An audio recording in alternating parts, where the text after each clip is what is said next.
One of the questions my students always ask me is, Billy, I'm getting all these brand deals, but what do I do with the product when I'm done with the video? How do I get rid of this stuff? Can I give it away? Can I sell it? What's the rules of engagement here? How can I do something with this stuff? Help me, please help me. Anybody, just help me. And I was this way 2.5 years ago when I did 1 month of 250 videos in 1 month, which is super silly. Don't recommend it.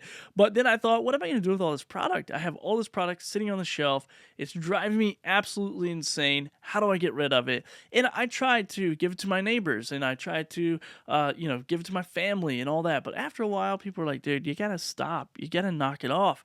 We can't take any more of your stuff. Keep it.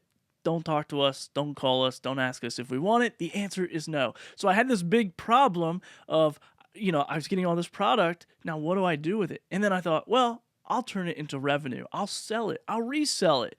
No big deal, right? It's easy. Anybody can resell stuff. Just put it out in your yard and people will buy it. And that is kind of true. And so I've tried a lot of different things over the last 2.5 years. But in my business, I do a low ticket, high frequency business model. And so one of those things that I really care about is efficiency. What is the fastest way I can get products in, get the videos created, and get the products out of my life?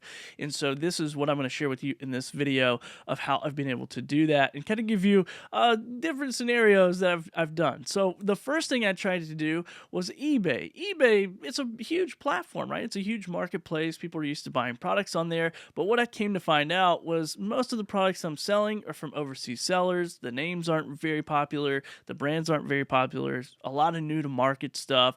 And so people, maybe tend to buy it, or it takes a lot longer. So eBay in general takes a little bit longer to sell stuff in my experience. So now if I'm adding this friction in there of a product that's not well known, not well desired, let's go ahead and cut that one out. So no eBay for me. Okay.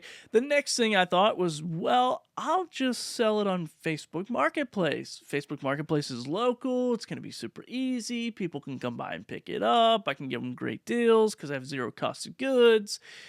And that works okay for certain products. But once again, it's kind of sitting on, either a picture or maybe you got a short video on there.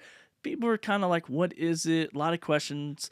And then Facebook Marketplace is just a beast of its own where it's like, hey, is this available?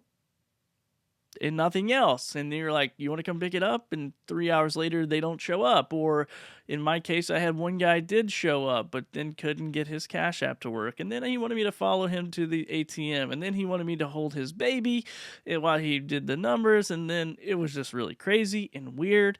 And so therefore I was like, I don't really like doing this. So my next biggest, greatest idea was I'm going to do a yard sale. And this actually works very, very well.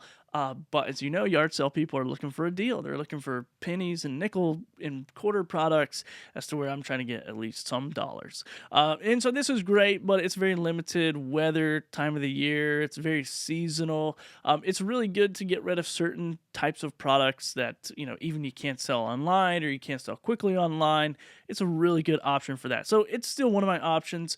And it is a great option if you want to work with a reseller. So maybe you don't want to ship products. Maybe you don't want to deal with each product individually.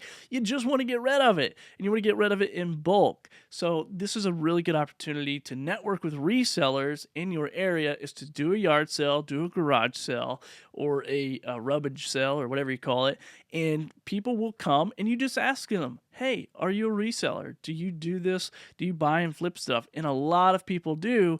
Then you can take down their name, their number. You can put together a spreadsheet every month, and then you can just send it out to a group of people and say, hey, I have these products available. Are you interested? I've done this with very good success, especially if I get a ton of product that I just want to move super quick.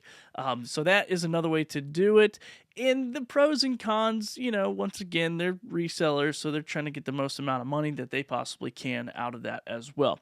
Now, the most efficient thing that I have the most control example of is selling on Whatnot. So you may have heard of Whatnot. If not, it is basically like a Twitch meets eBay. It is a live selling auction platform, marketplace, where you can list products, you can go live, you can sell just like this. So if I'm selling this hair balm to you, I can tell you about it, talk to you about it. You make a purchase, you swipe, you beat everybody out of the auction, you win this thing, I put it in the mail, I ship it to you. So a couple of things, a couple pros about this. One, it is super fast. You are probably going to sell 99% of the things that you have on there. No problem at all during a live show if it's of any type of quality at all. Now, it does not, in my experience, bring the highest value. So if I sold something on Whatnot compared to Facebook Marketplace, it's not going to bring near as much value as Facebook Marketplace would. However, it's moving super quick. So just as fast as you get it in is as fast as you can get it out. And it's not weather dependent. It's not person dependent. It's not reseller. Did he or she sell enough product to rebuy from you this month dependent?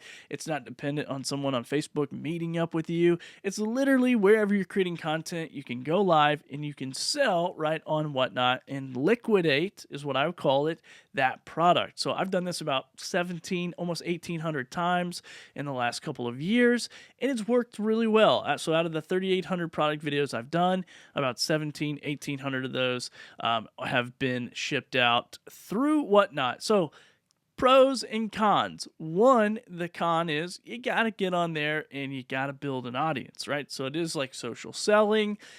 There's some big guru, I won't say their names, but just go to Ross, buy a $20 product, go on Whatnot, sell it for $50. It's that easy. It's not that easy, okay? If it was that easy, everybody would do it. But it is getting on there. It's building an audience. It's being a part of the community. It's building a community. And so it takes some time. However, the good part is if you're doing a business model like mine, where you're an Amazon influencer, you're getting free product, you have zero cost in goods. So who cares if it sells for $2 or $3 or whatever? The buyer typically pays shipping. All you have to do is take the box that it already came in, just save those packaging, put it right back in that box, and ship it to the next person. So what's it going to cost you? Maybe a label printer if you don't already have one, and it's going to cost you a few hours. So in about a 6-hour window, I can sell 100 to 150 products, and that is listing and shipping and selling and everything. Like that's the whole thing, about 6 hours.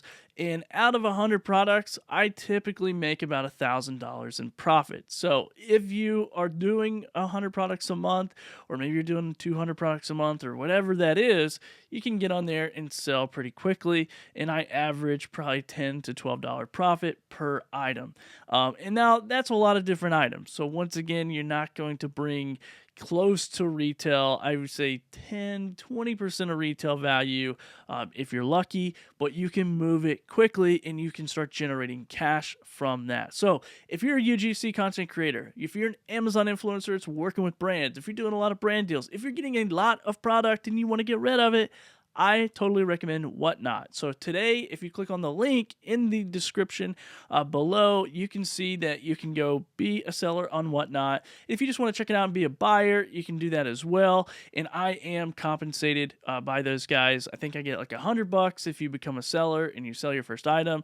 You might even earn additional money as well in your first week of sales. And then if you are a buyer and you just want to buy, I think I get a little $5 kickback or something, and you get like $15, I think is what it is. So anyway, I just wanted to share with you all these different ways that you can think about monetizing the product that comes in, and don't be spending money on storage. Don't be spending money on your shelf. And if you want to figure out how much it's costing you at your office or at your home, take the amount of square footage divided by your mortgage or your rent, and that's how much it is per square foot that's costing you, and figure out how much square foot that product is taking up, and that's what it's actually costing you per month. So anyway, I've had great success on Whatnot. Once again, I feel like I'm in way more control of when and where and how I sell it.